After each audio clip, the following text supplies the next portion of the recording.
సంస్థ అని అంటున్నావు. మరి నువ్వు ఎవరితో చర్చ చేసుకొని సిబిఐ ఎంక్వైరీ చేయించినావు?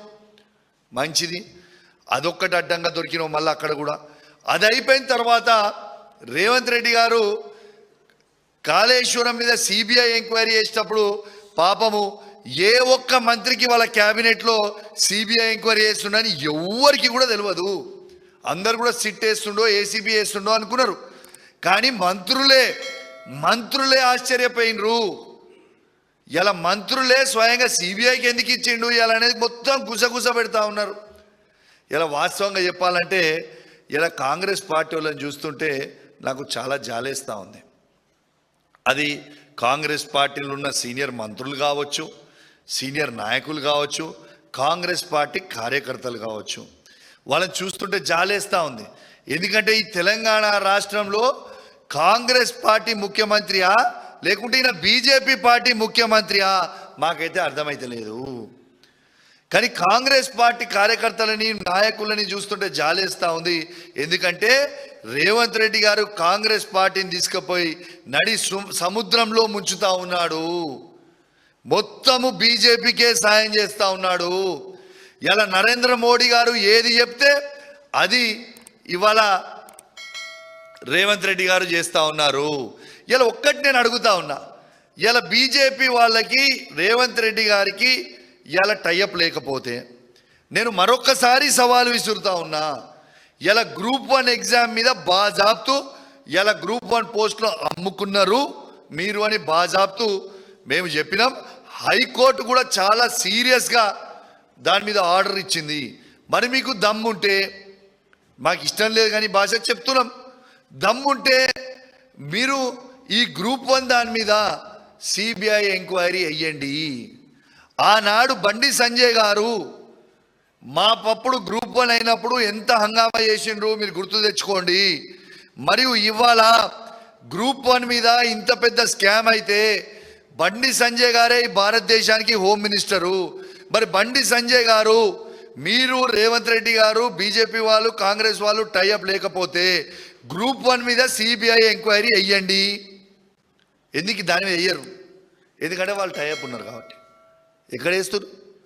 వెయ్యరు. కానీ దీన్ని చాలా సీరియస్గా తీసుకోవాల్సిన అవసరం ఉన్నది. ఇవాళ తెలంగాణ బిడ్డ అయిన సుదర్శన్ రెడ్డి గారు నిలబడితే వారికి వెన్నుపోటు పొడిచింది ఇవాళ అదే రేవంత్ రెడ్డి గారు. రేవంత్ రెడ్డి గారు ఏమన్నారు మరోసారి చెప్తున్నాను, మీ అందరికి గుర్తు చేస్తున్నాను. రాహుల్ గాంధీ గారు చెప్పిర్రు, నేను నిలబెట్టినా. కానీ నరేంద్ర మోడీ గారు చెప్పిర్రు, ఓట్లు మాత్రం బీజేపీకి వేయించిన. ఇది వాస్తవం. ఇది నేను చెప్పింది. ఇది ఆలోచన చేయండి. నేను చెప్పింది వాస్తవమా కాదా ఒక్కసారి మీ గుండె మీద చేసుకొని ఆలోచన చేయండి. కాంగ్రెస్ కార్యకర్తలకు కూడా చెప్తున్నా, వాళ్ళ ఉన్న నాయకులకు కూడా చెప్తున్నా. ఇవాళ నేను ప్రెస్ మీట్ పెట్టగానే మళ్ళీ మీరు ప్రెస్ మీట్ పెట్టి నన్ను ఇష్టం ఉన్నట్టు తిడితే నాకేం అయ్యేది లేదు, పోయేది లేదు. కానీ మీ గుండె మీద చేసుకొని మీరు ఆలోచన చేయరి. ఇలా కాంగ్రెస్ పార్టీని నడి సముద్రంలో ముంచుతున్నా లేదా? ఇలా ఏ ఒక్క కాంగ్రెస్ పార్టీ జెండా మోసిన కార్యకర్తలకి ఎవరికన్నా ఏదన్నా పోస్టులు ఇస్తుర్రా? మీరు కష్టపడి ఓట్లేస్తే అధికారంకి వచ్చిన కాంగ్రెస్ పార్టీ మరి ఏ ఒక్క కార్యకర్తనన్నా ఏ ఊర్లన్నా పట్టించుకుంటుండా రేవంత్ రెడ్డి గారు? ఇది మీ గుండె మీద చేసుకొని మీరు ఆలోచన చేయండి. నన్ను తిట్టుకొని నాకు ఫరక పడలేదు. కానీ మీరు కూడా వెనుక నేను తిట్టేటి రేవంత్ రెడ్డిని మీరు కూడా గవే తిడుతురు కదా. మీరు బయటికి చెప్పలేకపోతున్నారు, నేను బయటికి చెప్తున్నా. అదే డిఫరెన్స్ కదా నేను చెప్పింది.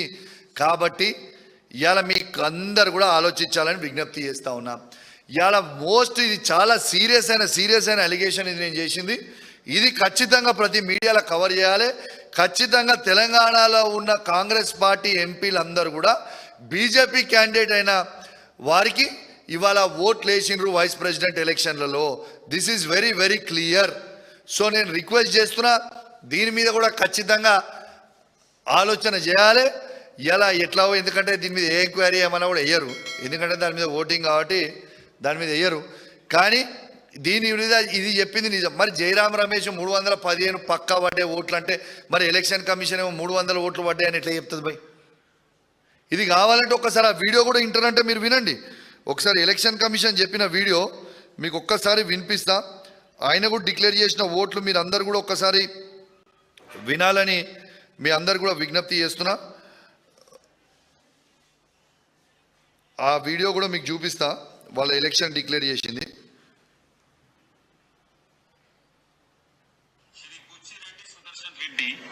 has secured 300 first preference votes and Shri C.P. Radhakrishnan has secured 452 first preference votes. విన్నారు కదా, మళ్ళొక్కసారి వినిపిస్తా, ఒక్కసారి వినండి. Shri Buchi Reddy Sudarshan Reddy has secured 300 first preference votes and Shri C.P. Radhakrishnan has secured 452 first preference votes. విన్నారు కదా ఏం చెప్పింది ఎలక్షన్ కమిషన్? 300 ఓట్స్ పడ్డాయని ఎలక్షన్ కమిషన్ క్లియర్గా డిక్లేర్ చేసిర్రా. మరి జయరాం రమేష్ గారు 315 ఓట్స్ పడ్డాయని జయరాం రమేష్ గారు ట్వీట్ చేసిండ్రు. ఈ 15 ఓట్లు ఎవరు దొంగతనం చేసిర్రు అంటే, ఈ 15 ఓట్లల్లో 8 ఓట్లు తెలంగాణ ఎంపీలయే. నేను బల్లా గుద్ది చెప్తున్నా మళ్ళా ఇవి 8 ఓట్లు, ఈ 15 ఓట్లు దొంగతనం అయిన దాంట్లో 8 ఓట్లు మాత్రం తెలంగాణ ఎంపీలే.